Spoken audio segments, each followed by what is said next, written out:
সংসদে আজ ঝাঁঝালো আক্রমণ প্রধানমন্ত্রী নরেন্দ্র মোদীর। কংগ্রেসকে বা বলা ভালো গান্ধী পরিবারকে একেবারে অল আউট আক্রমণ প্রধানমন্ত্রীর। অতীতের উদাহরণ দিয়েই কংগ্রেসকে প্যাচে ফেলার চেষ্টা মোদীর। এমার্জেন্সির পাপ কংগ্রেসের কপাল থেকে ধোয়া যাবে না। মোদীর শক্তিশাল এক কথা, এভাবেই গান্ধী পরিবারকে আক্রমণ শানান আজ প্রায় ঘন্টা খানেকের ওপরে তার এই ভাষণ। জবাবি ভাষণে তিনি অল আউট আক্রমণে গান্ধী পরিবারকে। आदरणीय सभापति जी, मैं आज यहाँ किसी की व्यक्तिगत आलोचना करना नहीं चाहता, लेकिन तथ्यों को देश के सामने रखना जरूरी है।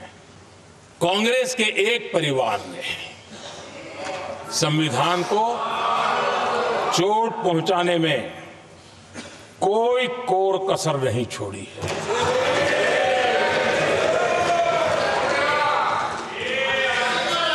इसलिए एक परिवार का उल्लेख करता हूं कि 75 साल की हमारी यात्रा में 55 साल एक ही परिवार ने राज किया है। इसलिए देश को क्या क्या हुआ है ये जानने का अधिकार है। और इस परिवार के कुविचार,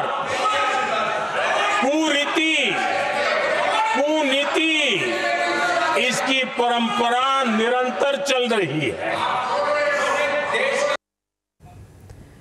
রাজীব চক্রবর্তী আমাদের প্রতিনিধির সঙ্গে আছেন। রাজীব, 2024 নির্বাচনের আগে প্রধানমন্ত্রীর যে ভাষণ, সেখানেও আমরা দেখেছি সংসদে তিনি কংগ্রেসকে একেবারে আক্রমণাত্মক ভঙ্গিতে তিনি তার বক্তৃতা করেছেন। তিনি একের পর এক বিষয় নিয়ে তুলে ধরেছেন, যেখানে এমার্জেন্সি পিরিয়ড এসেছে, ইন্দিরা গান্ধীর সময়কাল এসেছে এবং সংবিধানকে অপব্যবহার করেছে কংগ্রেস, এই অভিযোগ করেছে।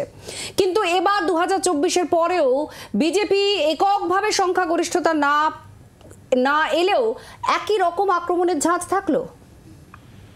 দেখো, প্রায় 2 ঘন্টা সময় প্রধানমন্ত্রী নরেন্দ্র মোদী আজকে লোকসভায় সংবিধান নিয়ে বক্তব্য পেশ করেছেন, যার বেশিরভাগ সময়টাই তিনি কংগ্রেস এবং কংগ্রেস ছাড়াও গান্ধী পরিবারকে আক্রমণ করতেই কিন্তু তিনি ব্যয় করেছেন। এবং এই গান্ধী পরিবারকে আক্রমণ করতে গিয়ে তিনি কিন্তু একেবারে জওহরলাল নেহেরু থেকে শুরু করে, ইন্দিরা গান্ধী থেকে শুরু করে, রাজীব গান্ধী থেকে শুরু করে রাহুল গান্ধী পর্যন্ত প্রত্যেককে আক্রমণ করেছেন। জওহরলাল নেহেরুর সময় থেকে কিভাবে সংবিধান নিয়ে ছিনিমিনি খেলা হয়েছে সেই প্রসঙ্গ তুলেছেন। ইন্দিরা গান্ধীর সময়ে সব থেকে বড় কলঙ্কিত অধ্যায় জরুরি অবস্থা, তার উল্লেখ করেছেন। রাজীব গান্ধীর সময় যেভাবে আইন বদল করা হয়েছে, সুপ্রিম কোর্টের নির্দেশকে খারিজ করতে সংসদকে ব্যবহার করা হয়েছে তার উল্লেখ করা হয়েছে। এবং পাশাপাশি রাহুল গান্ধীর সময় ইউপিএ জমানায় কেন্দ্রীয় মন্ত্রিসভার সিদ্ধান্ত রাহুল গান্ধী সর্বসম্মুখে ছিঁড়ে ফেলেছেন, সে কথাও কিন্তু আজকে প্রধানমন্ত্রী নরেন্দ্র মোদী উল্লেখ করেছেন। সংবিধান এবং আমাদের সংবিধান, দেশের সংবিধান 75 বছরে পা দিয়েছে এবং সেই উপলক্ষে আজকে সংসদের গতকাল এবং আজ দুদিন আলোচনা হয়েছে। সেই আলোচনার জবাবি ভাষণ দিচ্ছিলেন প্রধানমন্ত্রী। তাতে কিন্তু আগাগোড়া তিনি কংগ্রেসকেই নিশানা করেছেন এবং তীর দেখেছেন কংগ্রেসের গান্ধী পরিবারের দিকে। রাজীব, সঙ্গে থাকো।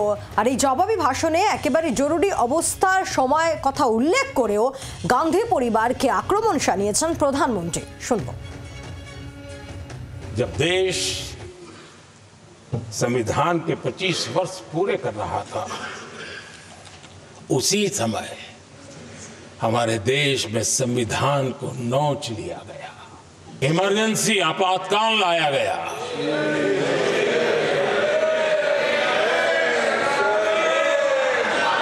संवैधानिक व्यवस्थाओं को समाप्त कर दिया गया,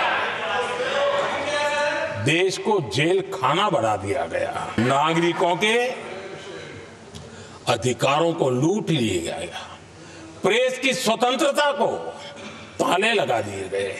और कांग्रेस के माथे पर जो पाप है ना, वो कभी भी धुलने वाला नहीं है, कभी भी धुलने वाला। यह सब हिंदुस्तान, दुनिया में जब जब लोकतंत्र की चर्चा होगी, कांग्रेस के माथे का ये पाप कभी धुलने वाला नहीं है। लोकतंत्र का गला घोंट दिया गया था। भारत के संविधान निर्माताओं की तपस्या को मिट्टी में मिलाने की कोशिश की गई थी।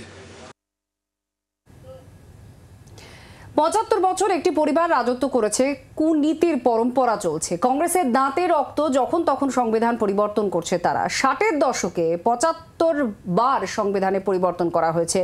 এইভাবেই কংগ্রেসকে আক্রমণ করেছেন আজ প্রধানমন্ত্রী। संविधान संशोधन करने का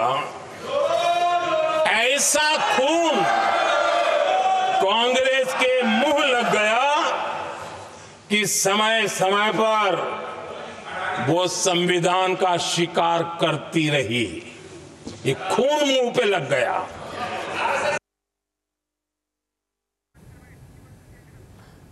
প্রধানমন্ত্রী নরেন্দ্র মোদী আজ একেবারে 2 ঘন্টা ধরে তার যে ভাষণ এবং সেই ভাষণের প্রথম থেকে শেষ গান্ধী পরিবারকে আক্রমণ শানান প্রিয়াঙ্কা গান্ধী, কংগ্রেস সাংসদ। তার কি জবাব শুনুন। प्रधानमंत्री जी ने एक नई चीज नहीं बोली, बोर कर दिया पूरी तरह से।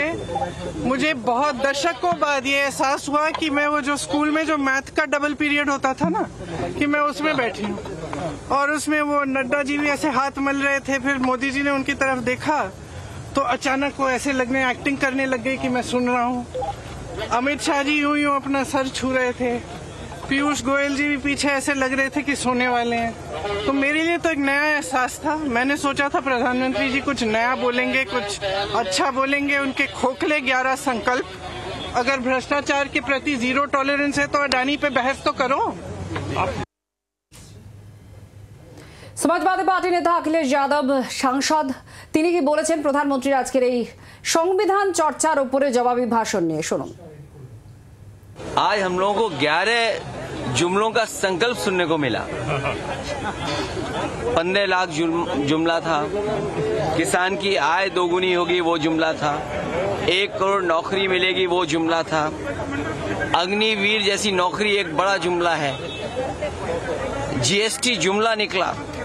जो परिवारवाद की बात कर रहे हैं उनका दल में भरा पड़ा है वो भी जुमला निकला।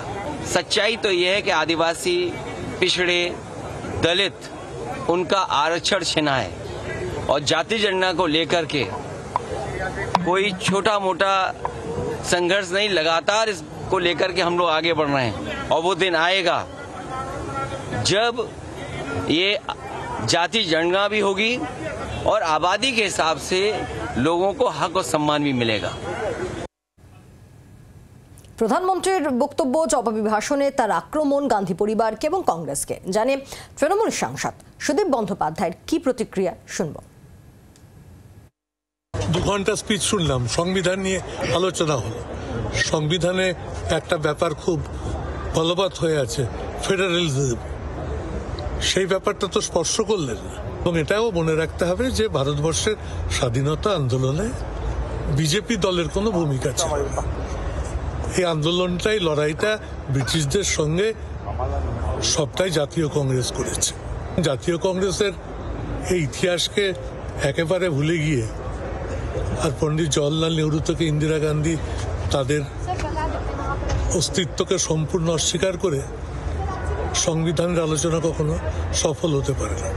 ফেডারেলিজম একটা বলিষ্ঠ অংশ সংবিধানের মধ্যে উল্লিখিত আছে, সেই দিকটা উনি স্পর্শ করলেন না। কারণ ফেডারেলিজমের প্রতি বিজেপি সরকারের কোনো বিশ্বাসই নেই। এটা ডবল ইঞ্জিন সরকারে বিশ্বাস করে। বাংলার আওয়াজ, বাঙালির আবেগ, জি 24 ঘন্টা।